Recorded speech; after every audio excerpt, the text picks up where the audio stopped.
अजीज नाजरीन, मैं अयाद ज़रीफ आप तमाम देखने वालों को हमारे रोज़ के प्रोग्राम हक के सवाल की नई किस्त में आप सबको खुशामदीद कहता हूँ।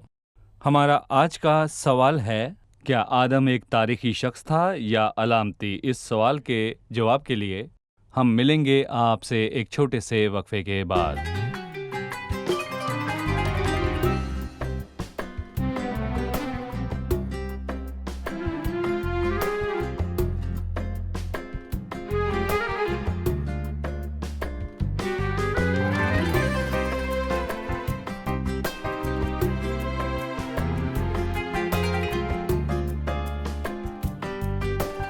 पैदाइश की किताब में आदम का किरदार ऐसे आज़ाद उलमा के दरमियान इख्तलाफ का मौजू है जो खुदा के कलाम की हाकमियत को तस्लीम नहीं करते। और अगर हम वो तमाम मुताले पढ़ें जो आदम पर बहस करते हैं, तो कुछ कहते हैं कि आदम से पहले 1000 आदम थे, और दूसरे कहते हैं कि आदम से पहले हज़ारों और हज़ारों आदम मौजूद थे। और कुछ ऐसे हैं जो कहते हैं कि पैदाइश पहले बाब में जिन इंसानों का जिक्र नर और मादा के तौर पर किया गया है, वो पैदाइश 2 के आदम और हवा से फ़र्क है, क्योंकि आदम से पहले भी मखलूक़ात मौजूद थीं।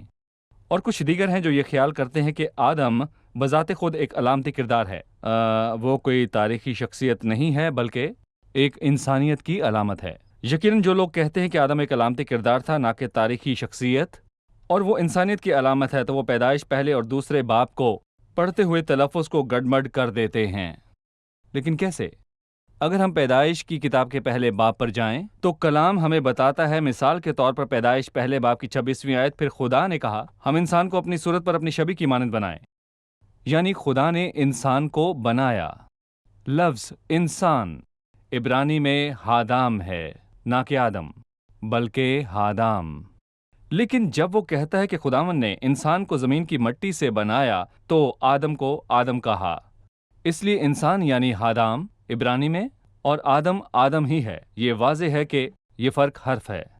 वो लोग जो लफ्ज़ हादम को पढ़ते हैं, जिसका मतलब इंसान है, और पैदाइश की किताब के दूसरे बाब में आदम को पढ़ते हैं, तो वो कहते हैं कि पैदाइश पहले बाब का आदम पैदाइश दूसरे बाब के आदम से फ़र्क है। इसलिए आदम एक अलामती किरदार हो सकता है, ना कि तारीखी शख्सियत।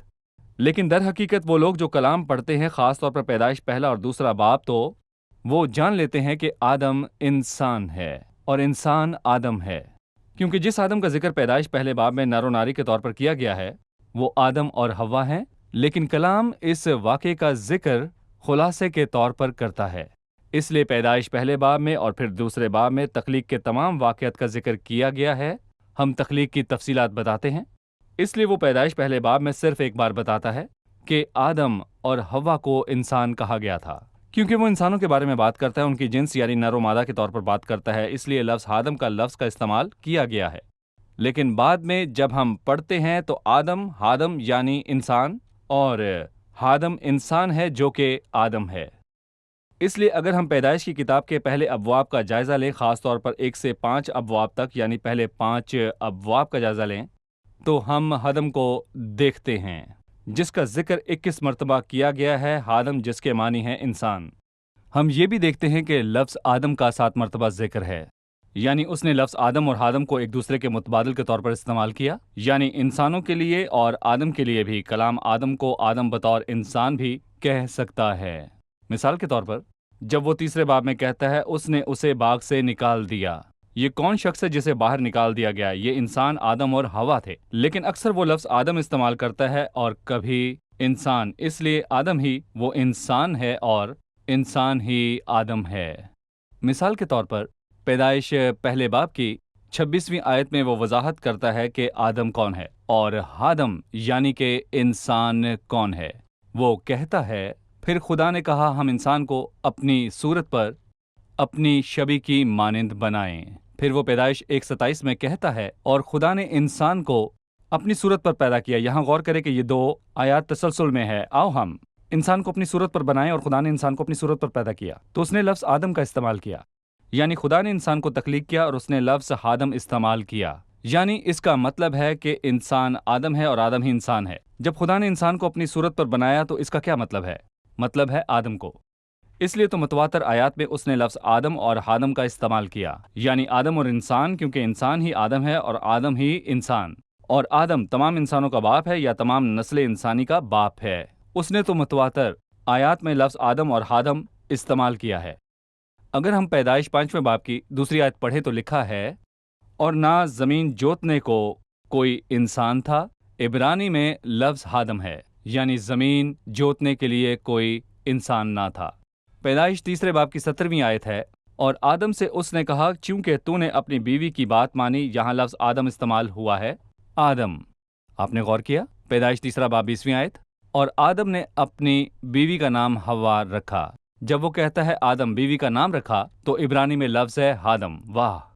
تو کیا وہ آدم ہے یا ہادم؟ جب وہ انسان کے بارے میں انسانوں کے لیے نشان کے طور پر بات کرتا ہے تو وہ اس کی بیوی نہیں کہہ سکتا، لیکن جب وہ انسان کی بات کرتا ہے جو عقل اور فہم والا شخص ہے تو وہ آدم کے بارے میں بات کرتا ہے۔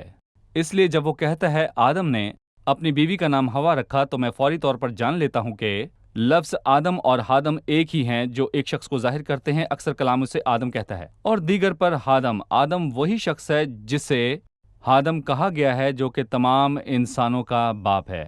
اسی طرح اگر ہم پیدائش کی کتاب کے 3 باب کی 21ویں آیت پڑھیں تو وہاں پر مرقوم ہے، اور خدا نے آدم اور اس کی بیوی کے واسطے چمڑے کے کرتے بنا کر ان کو پہنائے، آدم اور ہوا کے لیے۔ اور یہاں بھی لفظ آدم کا ذکر ہے جس کے لیے خدا نے چمڑے کے کرتے بنائے۔ پیدائش 4 باب 25ویں آیت، آدم ہوا کے پاس گیا، یہاں بھی لفظ آدم کا ذکر ہے۔ واضح ہے ہم ایک ایسے شخص کے بارے میں بات کر رہے ہیں جسے بائبل مقدس میں آدم اور ہادم بھی کہا گیا ہے۔ میرے لیے یہ کہنا کافی ہے کہ پیدائش 3 باب کے اختتام پر خداوند نے آدم اور ہوا کو باغ سے نکال دیا۔ اس نے آدم کو نکال دیا۔ کچھ لوگ لفظ انسان یعنی ہادم کے لیے خیال کرتے ہیں کہ یہ آدم ہے اور ایک ایسا کردار تھا جو انسانیت کی علامت ہے، لیکن وہ جسے نکالا گیا وہ باغ عدن کے مشرق میں رہتا تھا۔ وہ انسانیت نہیں ہو سکتا جو کہ عام لفظ ہے، لیکن وہ ایک ذہین شخص ہے جسے نکالا گیا۔ اس نے محنت کی، ہل چلایا، پسینہ بہایا تاکہ روٹی کھائے۔ یہ چند ایک شواہد ہیں جو بتاتے ہیں کہ آدم اور ہادم کون ہیں، یعنی آدم ایک شخص کے طور پر، ہادم ہے یعنی انسان خود، اور انسان آدم ہے اور آدم انسان۔ اگلی قسط میں ہم ثابت کرنا جاری رکھیں گے کہ آدم ایک تاریخی اور عقل رکھنے والا کردار ہے جو کہ منظر عام پر آیا، 930 سال زندہ رہا اور مر گیا۔ خداوند آپ سب کو برکت دے۔